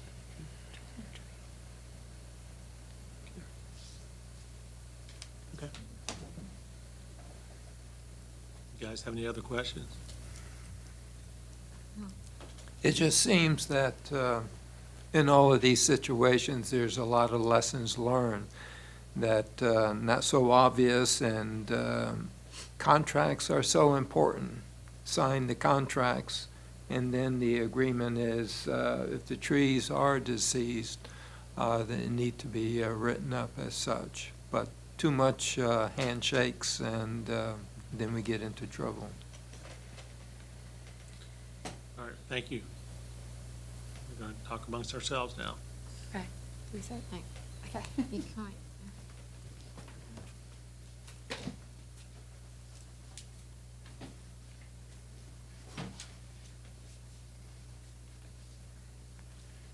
So my first comment is, first, I got to commend PJ for very obviously working very hard through a difficult time.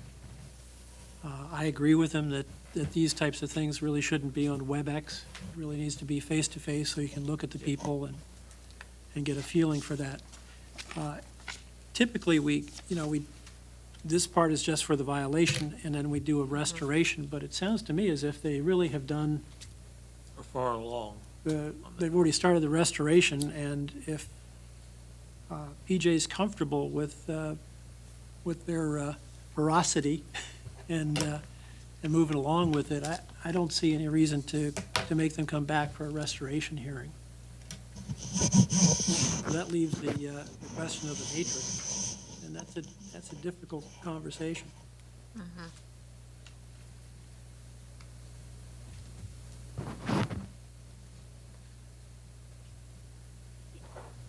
I hope there is a conversation. Well, that's I the thing, know, everything, wrestling with it. the environmental impact looks to be overall small, low, maybe. But how do you get away from the degree of deviation? It's not the owners, but it's their contractor, and they should have to deal with that. Yeah. They might not be successful, but it's just something that it's a message we have to send each time. PJ, we've seen the property owner and the contractor in here before. Is there a reason why we didn't do that this time? We saw the property owner and their consultant. And yes, Mr. Shores and I had several discussions regarding the show cause and you know, bringing everyone in that was involved with the project. And he just came forward and said, I'm the property owner, this is my project, and it's my responsibility.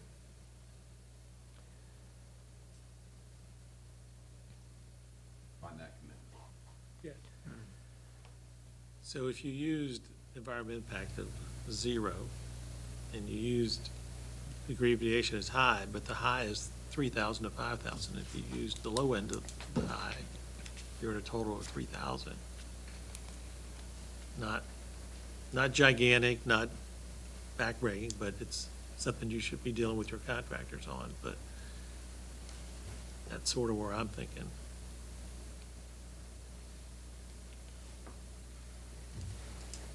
But there's 6 of us here, so let's have some feedback.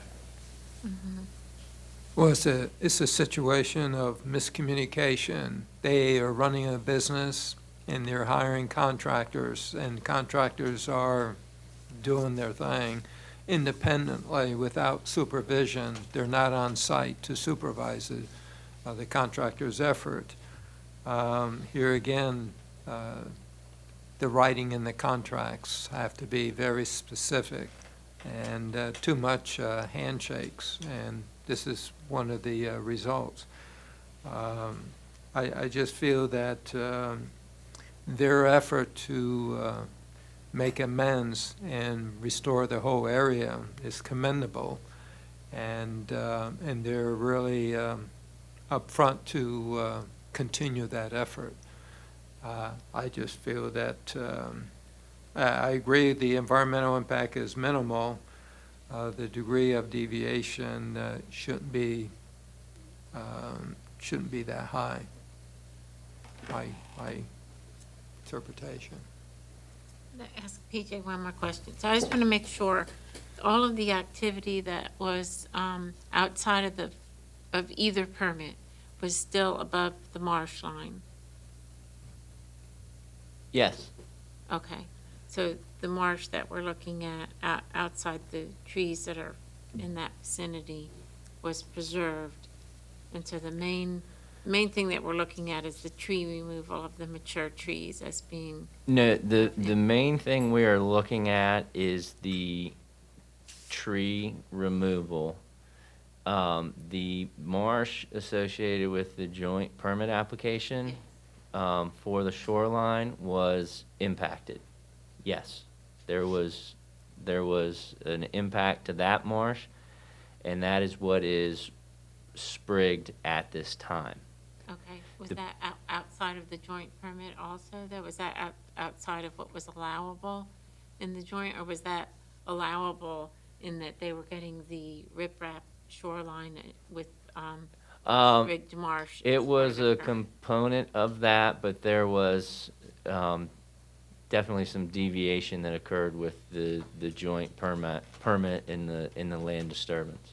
And that's for the portion that runs along the shoreline. Right along. Yeah, the portion of the site where you have that little cove, Yes, that marsh was not impacted. okay. That was an area of the site, though, that we had to chase routinely because it's a sensitive portion. Yeah. That's that silt fence that you saw in the background. There was some initial impact to that area when it was accessed to construct the living shoreline, because the access to construct the living shoreline actually came from the adjacent property. That was the most sensible way to come on to the property with Yeah. the least amount of disturbance. So And would- PJ, you did a 2-for-1? All right, so this is going to get a little bit confusing. So how a condition reads, it's 3-1. So did 2-1 for canopy, and then you still had one left over. So with the one left over for canopy, we said you can do 2 understory. So essentially we got 2 and 2, which took it to 64. And had we gone at a 3-1, I think we would have been at like 52 or something in that area. So we actually got more. But that was my professional opinion for healthy growth, not only canopy wise, but root growth wise.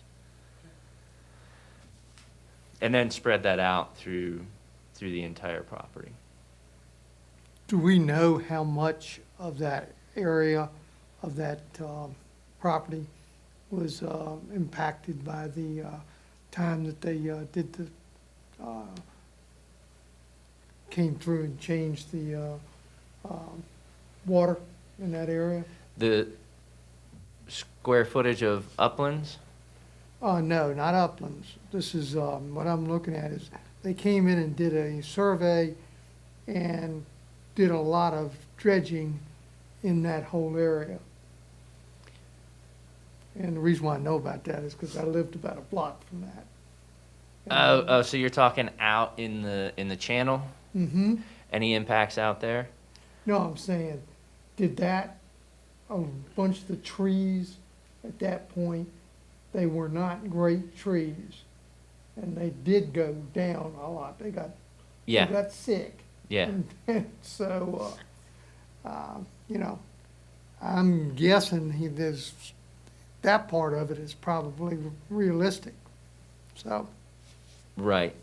Yeah, Mr. Jeffson, you're correct. When you get back into this area, and you start to do improvements, a lot of times when we get a physical survey or a site plan that goes through, we get those trees labeled, but we never get a description of it. And, oftentimes what happens is you might have a few trees on the outer peripheral that get removed, and then when you get into an older site, these homes were constructed back in the 60s, you start to see old lightning strikes, just deteriorating trees. Some trees that get damaged just from, new exposure to wind throw, which we do have a lot of fetch out in this area. well, down in that area, a lot of the houses were fairly new as far as being built. I went by their property, I think it was Thursday or maybe it was Friday. And there was tons of people out there working. Yeah, we have new homes, I think 3 new homes that have come in front of the Bay Board off of Hall Haven. So getting back to I don't think anybody's, if I can hear this, has any real issue with a low environmental impact right now. Right. So the question is degree of deviation. This is a case where the owners need to go back to the contractor and say, you cost me this, whatever success you have, but we have to come to some agreement on that. So I can't make a motion, but I just. I have another question to ask PJ. In the March last year, you mentioned that an existing oak tree is showing signs of decline and dieback. Is it customary to include an assessment of trees in the lot that is undergoing development, other trees, or just those trees that are going to be impacted upon the development? Typically what we have, we just get an assessment or a request to remove within the limits of construction. I don't know if you're familiar with a property that we saw, believe it was off of Richardson Road, where we actually did extend that and we asked for an arborist report because we were in an old growth. And we had just, you can look up at the canopy and you can see where, you'll have a solid limb and then it'll just, where you're getting the dieback or big limbs are dropping off and you just have this truncated canopy tree sitting there. Staff's of the opinion at that point, when we're evaluating it, those trees be removed, and that's just to promote sort of that healthy growth, that healthy regeneration, and get, some canopy trees or understory trees in there to survive with the redevelopment. Yeah, what I'm driving at is whether or not No, assessment. on So this lot, particular lot, no, we Okay. didn't step further. Well, on that particular lot, when they were doing the initial building, there was not a lot of trees on it. Because we used to go on our bikes and go by it and look, Mm-hmm. and it was fairly flat. You said you only had 12 trees that needed to move or do I'm something. not so sure they had that many. Okay, well, let's go back to, All right, I'm prepared to make a motion. and we're obviously going to, this, technically, this could have been as high as a $10,000 fine, so just keep that in mind. Yes.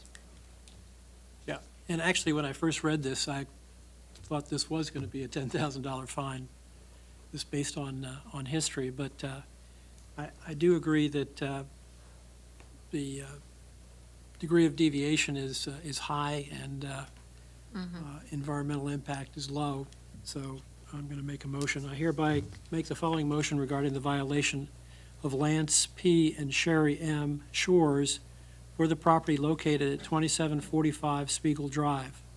The testimony presented in this hearing indicates that the activity, unauthorized land disturbance, removal of vegetation to be preserved, and placement of fill material on the lot without approval, which is subject of the show cause action, constitutes a violation of the provisions of the Chesapeake Bay Preservation Area Ordinance.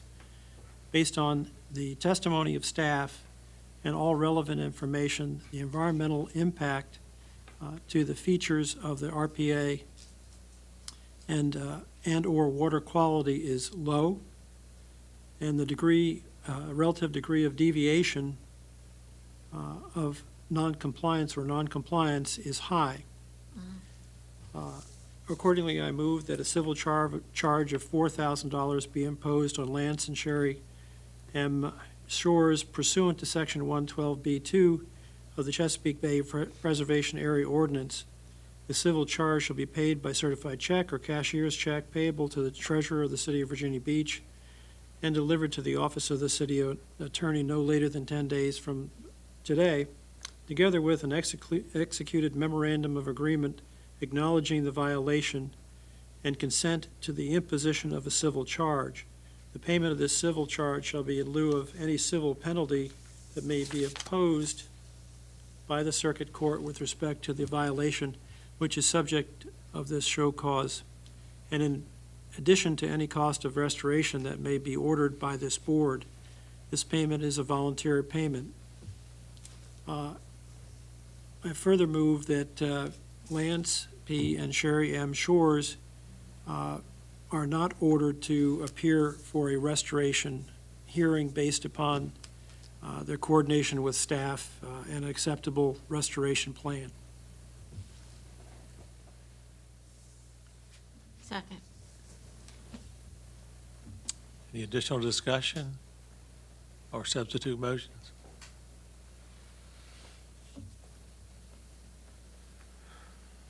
Okay, Thank you, Mr. Chairman, members of the board.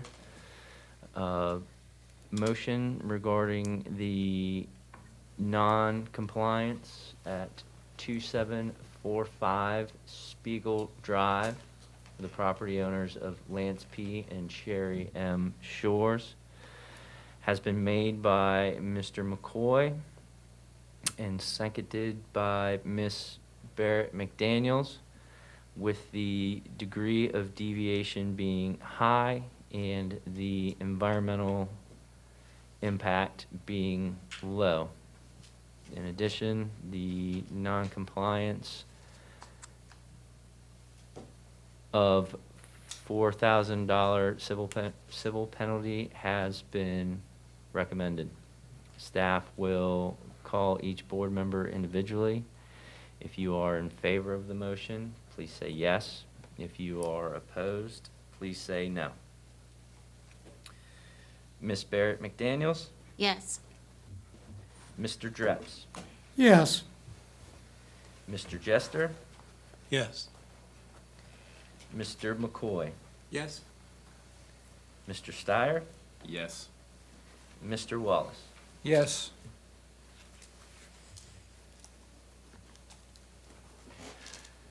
Mr. Chairman, by a vote of 6-4, 0 against, you have found that the property located at 2745 Spiegel Drive, property owners of Lance P. and Sherry M.